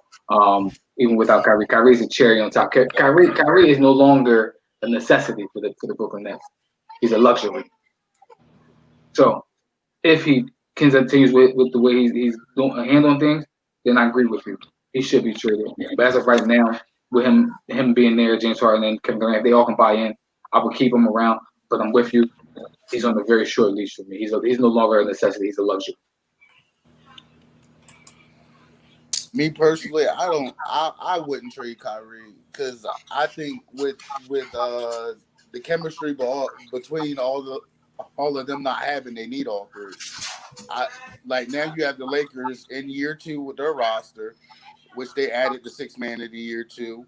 They just had all those players in double figures the other night. I think you need all three to beat them. I think you need all three. Now, I'm just getting tired of Kyrie being so whiny and being a baby and things like that. I just wish he would just play and things like that. As far as like the stuff that he's doing on the back end, I mean, there's always time for that and things like that. But I just really think that to beat the Clippers or the Lakers, they definitely need all three. I don't think they could do it with just 2 of them because like year 2 with AD and Bron with chemistry and just doing what them boys do out in LA, and everybody knows that LeBron is the best GM in basketball, and the trade deadline ain't even here yet. So who knows what pieces they might bring in a trade for because they have pieces to trade. So can I say something real quick? What he just said popped in my head because he said LeBron the best GM in the NBA, right? Yep. You mess around, have Kyrie in LA. Mess around, have Kyrie in LA. LeBron ain't going. LeBron ain't gonna deal with that headache. LeBron don't want I don't think LeBron will play with him ever. He don't want to deal with that headache, man. He wants somebody he can count on. He wants somebody he can count on, and you can't count on Kyrie right now. I think if anybody can get that man, well, you know what? I'm lying because I thought if anybody could do it, was Kevin Durant. So yeah, And don't nobody want to go play with Paul George. I mean, if it was anybody other than Paul George on the Clippers with Kawhi, come playoff time, I might go fight for that. But I don't know what's up with PG. Yeah. All right. Let's transition, man. Get to what we what we really here for.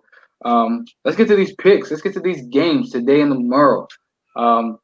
Let's start with Rams Packers. Most intriguing matchup. Who you got winning? And what's the key to winning?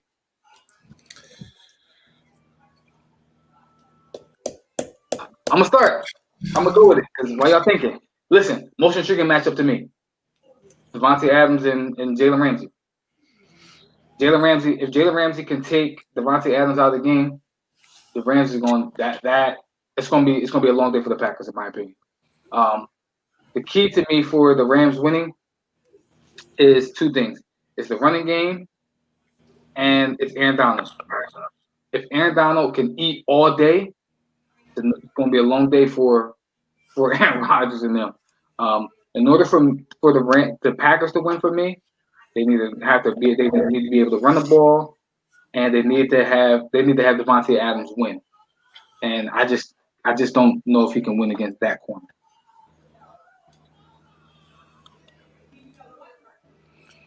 I don't think the as far as with this game, I don't think the Packers are going to be able to run the ball at all with Aaron Donald and them boys.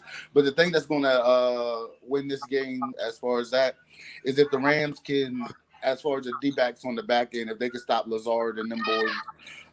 But I think it's going to be a close game. But I think the Packers are going to edge it out.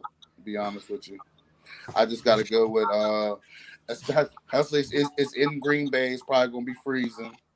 Mm-hmm. And Aaron Rodgers does it every year, so I just got to give it to him on his home turf. So I take him. Gotcha. I was with you, Esmond. For any other team. Any other team. This was the worst team for them because the Rams defense is going to travel. And the Rams can run the football in that cold, frozen tundra of Lambeau Field, as they always say. I think the most interesting matchup to me is going to be the offensive line versus Aaron Donald. He's going to move around. He's going to be all over the place, and he's just going to wreak havoc. Again, Dom, you and I have talked about it. I don't see Jalen shutting down Davante. I just don't.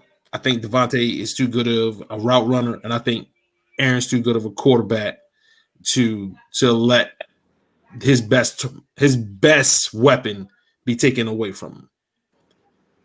Which means it's going to be the Aaron Donald show. And he's going to be all over the field. And if it's cold and snowy, this is what big men love. Like this is what defensive linemen, they live for this weather. They absolutely live for this weather. It's gonna be a real good game. I expect it to be played in the teens, maybe the low 20s, and where the Rams don't have to go out and try to outscore the Packers. And maybe a strip sack, you know what I mean? Solidify, you know what I mean? Closes out the game. I don't know. But I got a feeling it's going to be that Rams defense that's going to make the play that's going to win the game for them. I got the Rams winning this game 20-17.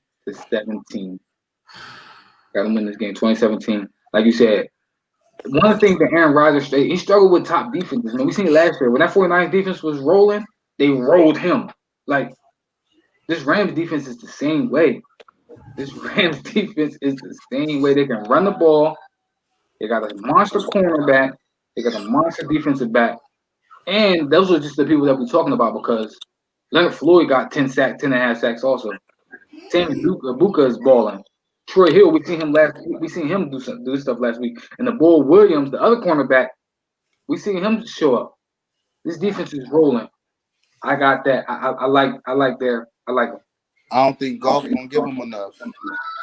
I think they're just gonna run the ball. I don't think the offense gonna give them enough. Because if you look at I'm the with last you. couple I'm weeks, with you. The Packers defense has been playing good too. I'm with they you. don't have like Jalen Ramsey, who hasn't given up 100 yards, but they got some kids. The Savage kid, he'd had 3 picks in like the last 4 games. He's been balling too. So I don't know. It's going.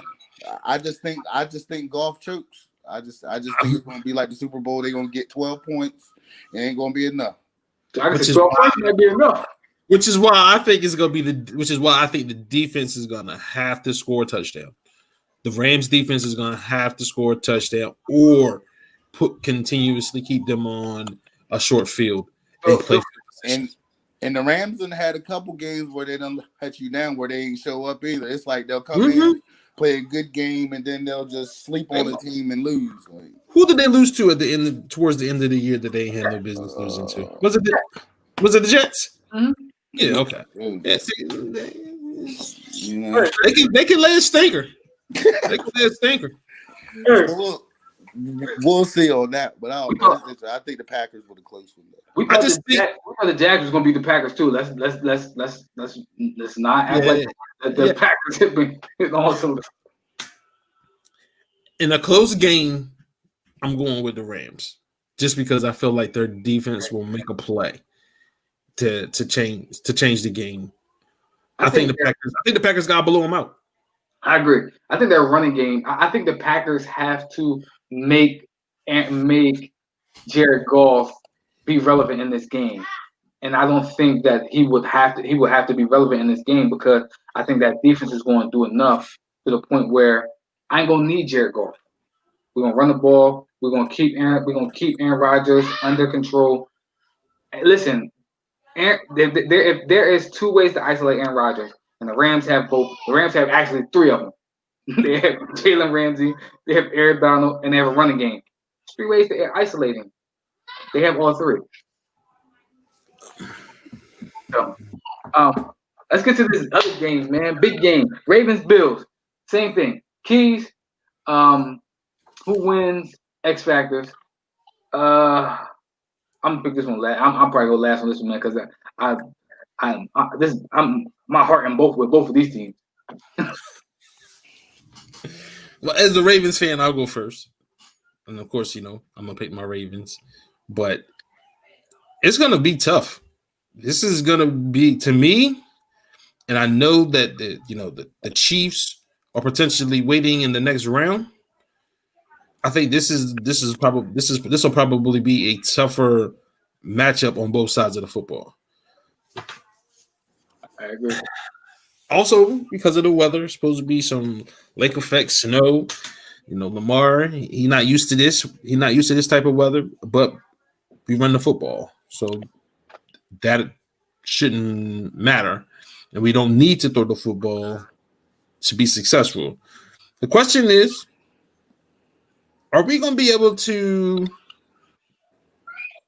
play man-to-man and blitz and beat Josh Allen? That's the question. Man. Are we going to be able to play man-to-man, blitz Josh Allen, and win? I'm not sure. I'm picking us to do it now, but I'm not sure. I'm not sure. And it's your boy. It's your boy. I don't trust Marcus Peters, man. I don't trust Marcus Peters, man. He's a double move away from being toast. He's a double move away from being toast. I think them not having a running game, Josh Allen being their best running back, it makes it a little bit more simple for us. But when you blitz him, you putting yourself in a situation where Stephon Diggs and Cole Beasley and John Brown can just get to open spaces, and then you got to be able to tackle them in open spaces. It's going to be a tough game. We can't turn the ball over. We can't give Josh Allen a short field. I think it's going to be a game where the defense is going to win the game for us more than it's going to be Lamar and the offense having a spectacular day. Yeah. Go ahead, Eve. I'm going to take the Bills on this one. Just off the standpoint that, their secondary is really, really good with Poyer and them boys hovering over the top. I think it's going to be hard for Lamar Jackson to pass the ball. And then you have the receivers with their drops and stuff like that. Now, if they could get J.K. Dobbins and Gus Edwards going and things like that, I think they have a shot, especially if you get Gus Edwards in between the tackles. I think he could do some damage, but I just think with Diggs and the weapons that they have, that they pull it out. I don't think it'll. Now, if the Ravens can get about 200 yards rushing, I think they'll be in good position or more daily. He's have that, so that way Lamar can just do his thing as far as the passing game and the rollouts and stuff like that. But I think if they could stop the Ravens from running the ball and make Lamar have to pass the ball, I think the Bills in this one. Here's the thing. Like I said, man, I love both these teams, man. I actually, before the season started, I picked the Ravens to win it all. But Biv, no, man, I'm high on the Bills. I'm high on Josh Allen as well. I'm gonna stick with the Ravens because I think Lamar is just a dynamic. He is an X factor. He's dynamic. He can beat you both ways. He can beat you with his arm. He can beat you running as well. But what scares me is Stephon Diggs. Not gonna lie to you, Stephon Diggs, Josh Allen. Like you said, you blitz him. I think he's 17-2 against the blitz. He's like 23-0 in the red zone. He doesn't turn the ball over in the red zone. Josh Allen, I'm talking about. And then when I seen last week, I seen your corners get torched by AJ Brown and Corey Davis, and now they got to play Stephon Diggs and Cole Beasley. And Josh Allen. That's scary to me. AJ Brown a lot more physical than them boys, though. He's a lot more physical. He's a lot more physical. But is he the route technician that they are? Nah, not at all. The route technician that they are, man. Like it's gonna be crazy. It can get ugly. They're gonna have to get home. They're gonna have to get home with their blitzes. If they don't get home with their blitzes, it's gonna be a long day for them. If they go down 10-0 against this team, get about it. They ain't coming back. They're gonna come back 10-0 against the Buffaloes. So they gotta be sound. They can't turn the ball over, and they gotta learn how. They gotta keep Josh Allen on the side. I'm gonna go with the Ravens in this game, but it's very close for me. All right, Browns Chiefs. I'm gonna tell you this real quick. I wanted to hit the upset alert button on here. I wanted to hit the upset alert button on this one. I still might, but I think, like I said, how you beat Aaron Rodgers, I think the Browns have how you beat Patrick Mahomes. You have it. You run the ball, you keep him on the sideline. That's the perfect way to beat Patrick Mahomes. I think they can do that. With that being said, I think the Chiefs beat the brakes off the Browns. I think they beat the brakes off the Browns. I think that the Browns Super Bowl was last week. They were high. They wanted to play the Steelers. They gave their all to the Steelers. This is just a different animal. The Steelers turned the ball over 5 times, and I swear, watching the game, I said they about to walk them down. They about to come back. The Chiefs can turn the ball over 5 times and still beat them by 21. I think the Chiefs gonna win. I think the Chiefs win this game. I think they win, and I think they have to smack them. If they don't, I think the Browns win this game. But I think they have to rout. I think they have to rout the Browns. But if they don't, it's gonna be close, and I think the Browns will win this game. I'm going with the Browns, and the only reason I'm going with the Browns is because the Browns, I think they found the recipe for success, which is running the football and making sure that Baker isn't put in a position to have to win the game. And I think that is the way that they're going to beat the Chiefs. I'm joking. I'm going with the Chiefs. I think, and that's the reason why I don't think you can stop the Chiefs from scoring points. The Browns are going to have to score points, which means Baker's going to have to throw the football. And that's not the recipe for success for the Browns to win. I don't think Baker has made that leap yet where he can be the guy to put the team on his shoulders and win a game. They have to run the football to be successful. And I just don't think they have the defense to slow down these Chiefs. I know they got Myles Garrett, but I don't think they have the horses in the back to keep up with the weapons that the Chiefs have with Kelsey and Hill and Harmon. Like, I just don't think so. I think the Chiefs win a high-scoring game. I think the only thing that hurt the Chiefs is their defense isn't good. That's what I want to say. Defense isn't good at all. Besides Tyrann Mathieu, it's not much to talk about on that defense at all. I think Nick Chubb and them could run the ball and things like that. I think Baker can put up some points. I don't see him throwing more than 2 touchdowns, but I think if they could run the ball, maybe get a turnover for a touchdown, something like that, they could make it interesting. But I don't see them winning at all. They would have to run the ball, control the clock, but I just don't think there's a way that you can keep Mahomes off the field. So I think the Chiefs win a high-scoring game by at least 10. Here's what I'm gonna say real quick. If the Chiefs want a blueprint on how to beat the Browns want a blueprint on how to beat the Chiefs, go back, watch that Tennessee game last year. Mm-hmm. Tennessee controlled the clock. They ran the ball with Derrick Henry. Don't let Patrick Mahomes get out and get momentum and spark the team.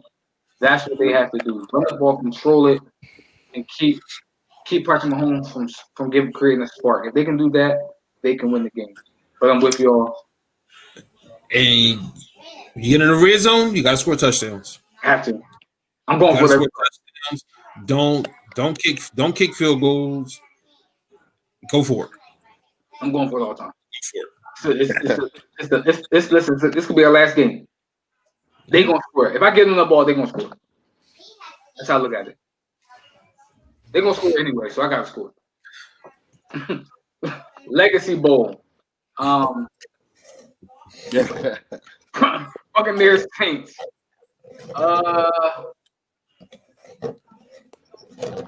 Keys. The keys to me for the Buccaneers to win this game is their defense. That's the keys to me. They have to. I think they have to. They have to show up. The defense has to show up. I think the defense showed up game 1. They didn't show up game 2. I think that offense for Tom Brady and them is clicking. I think they've gotten it together, so I don't think that we'll see them getting shut out. But the defense is going to have to show up for the Buccaneers in order for them to actually win this game. They have to make some kind of stop. I think that in order for the Saints to win this game, same way, defense is going to have to show up. The defense is going to have to show up. They're going to have to stop Tom Brady and them. For me, I think that because I think Tom Brady and them is rolling, and I think that the defense will make a plays, I got the Bucs winning this game because it's tough to beat somebody 3 times. I think the Bucs have momentum, and I think they're rolling at the right time. I like the Saints. I know it's tough to beat the team 3 times, but I like the Saints. I'm not sold yet that Tampa's offense has found it. The Falcons, they played the Falcons twice. Anybody can, Mac Jones and Devontae Smith and Najee Harris probably could have put up 30 on Falcons defense, just being real. So I don't think you find your groove against bad teams. I just don't. I think you can mask some of your flaws, which I think they did. Tom Brady has to be almost flawless for Tampa to win. In that place, even though there won't be a packed house at the Superdome, the atmosphere is still gonna be a buzz. And you think about the Saints with all of this bad taste in their mouth, they feel like they've been robbed of Super Bowl appearances. I think they're gonna come out and they're gonna be running around crazy. and I think they're gonna get the Tom, and they're gonna make life hell for Tom Brady. And I just think the Saints want it more right now than Tampa does. I feel like they want to do it for Drew because it does feel like Drew. This is Drew's last game. I mean, his last season. It feels like this is his last season.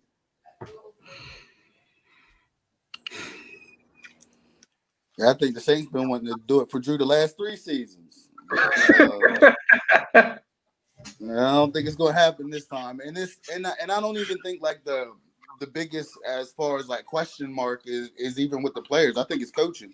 Bruce Arians done got out coached the last 2 games like crazy, and he's been out coached a lot this year. Anytime when you got decent running backs and can establish a run game, your quarterback doesn't get sacked, so that means you should be able to run the ball. It's just like I just don't understand how you could set a record for least amount of rushing attempts in the game, and then put everything on your 43-year-old quarterback and throw him under the bus every time you lose when you got out coached. Like I just think Coach Payton's been killing him as far as like game planning and things like that, just having guys ready. I will say I think AB is a lot better than he was the last time they played. I think Chris Godwin's hand was broke the last time that they played, and he was still out there playing, catching the ball. Mike Evans should be healthy. So I definitely think this game would be a lot more interesting, but just like with the Saints in the playoffs the last couple of years, I just think something happens at the end of the game, and it's just going to go the Bucks' way because like it's hard to beat a team 3 times. It is. Absolutely. Especially when y'all are division rivals and they know everything about you and everything like that. So, I mean, I just think I think Tom pulls it out, and I think they finally stick to the run game tomorrow. I mean, is it today or tomorrow? It's Sunday. No. Yeah, they play tomorrow. Yeah, they're the night game, right? Yeah, they're the night game. Yeah, it is a problem. I don't know why I forgot that. Yeah. The crazy thing is we've been saying this on the show all day. I mean, all season. We were asking like, where is the weak link with the Tampa Bay Buccaneers and Biv been saying all year? It's Bruce Arians. Yeah, it's Bruce Arians. He's the weak link on the team. And it's not. And it's one is his philosophy. You know, stretching the field is cool. Nobody's gonna say don't stretch the field. But it has to be some sort of system to it. Like you just can't be throwing the ball down the field just to be throwing the ball down the field. That's how Jameis throw the ball. That's 30 interceptions. Yeah. You know what I mean? You can't just be throwing the ball down the field just to be throwing the ball down the field. It's got to be some sort of system to it. And then again, I feel like they're the Portland Trail Blazers in the early 2000s. I just feel like they got a whole bunch of just pieces. They don't really fit together, but they look good when they out there together. Like, you got 2 running backs, right? You got Jones, you got Fournette. Did you really need to go get Fournette? You already had Jones. But don't use either one of them. You want to just keep putting stuff in the cupboard. You already had Godwin and you had Evans. Did you really need AB? But let's go ahead. Let's putting more stuff. Let's fill these groceries. Like, man, the grocery cupboard look good, but you don't know how to cook with them. So it doesn't matter. And I think that he's in a position now where this team really, I don't know if they're going to buy into him going into next year. If this doesn't go well, if they don't look good today, I don't know if you bring him back next year. I wouldn't. But let's be real. One thing my man Esmond said, it's the Saints in the playoffs. It's the Saints in the playoffs. Something always happens. A Hail Mary. Every time I think about it, I just think about my man that year. Like, he should have just murdered Stephon Diggs. That's just me. I would have murdered Stephon Diggs. I would have took the penalty, but he wasn't catching that ball to go score no touchdown. He wasn't. Well, he tried to, but it ended up being friendly fire. I would have decapitated Stephon Diggs, man. He wasn't scoring that touchdown, bro. He wasn't scoring that touchdown. But I'm with you. If that happens, yeah, Drew, just hang it up, man. It's not meant for you to get that. It's not meant for you. I mean, Peyton had to throw a pick six for you to get the first one, but I'm just saying though, I'm just saying. It's not missed. It's not in the cards for you, Drew. Like Esmond said, like they've been trying to do it for you for the past 2 years. Man, they've been trying to let him go out with a bang to be Romo, but they ain't working out. I'm just saying, but they keep bringing you back, Drew. They keep bringing you back. And especially when you break almost half your ribs in one hit. Like in 14, I think you only get like 20, 21 of them or something, 24 of them. Yeah. Drew, just go ahead and hang it up, man. After this season, win, lose, go ahead and hang it up, bro. Go ahead and hang it up. Going out real quick. After we finish up, before we get in the final thoughts, report that Deshaun Watson just wants out. He just wants out. Can you blame him? No. I don't blame him at all. You traded D Hop. Then you kept letting Bill O'Brien just do whatever he wanted to do. Like, I don't blame him. You brought in what did I say at the beginning of the year? You bring in DeAndre. If you get rid of DeAndre Hopkins, you bring in David Johnson. David Johnson better have a MVP type season. He did the opposite of that. They had the worst rushing yards per carry in the NFL. Yeah, I would want out too. I would just want out too. That's gonna be interesting. Maybe we'll talk about that on Monday. Best landing spots with Deshaun Watson. Maybe we'll talk about that. Hey, that's our show, y'all. We're gonna jump into our final thoughts. My final thoughts for today is it's gonna be about this weekend. Tom Brady, Drew Brees. I would say don't start appreciating people when they're gone. Don't start appreciating people when they're gone. Start appreciating people when we're witnessing the greatness of it. And that's not just in sports. That's in life. Yeah, I mean, I think we have a tendency to start appreciating things when they're gone or when they're on their way out. Like in your relationship, you start appreciating your relationship. Yeah, I mean, when all things are going loose, all things are breaking out. Yeah, I mean, start appreciating it when it's good as well. Appreciate the good things that you have, not just the bad things. Yeah, I mean, when things start to go bad, start appreciating things when you can. And that's what I'm gonna say about the Tom Brady and Drew Brees. This could be Drew Brees last year. Appreciate him. Appreciate Tom Brady as well. Those are two of the greatest quarterbacks we ever seen.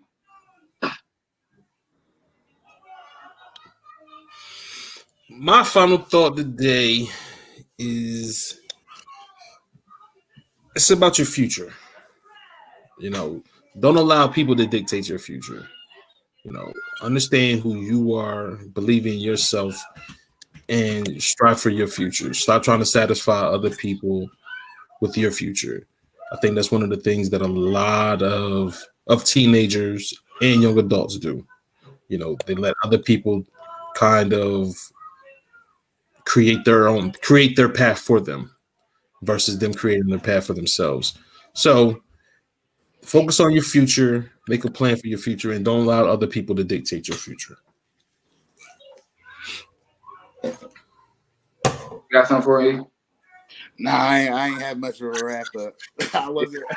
It's all good. It's all good, bro. All good, bro.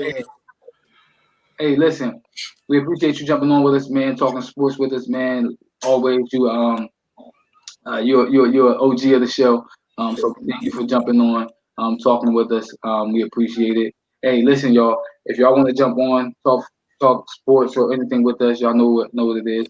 Y'all always welcome. Come in. Make sure y'all hit our link button in the bio to follow us on all our platforms. Make sure you subscribe to our YouTube channel and hit our like button. But until next time, y'all, enjoy sports this weekend. That's all we got.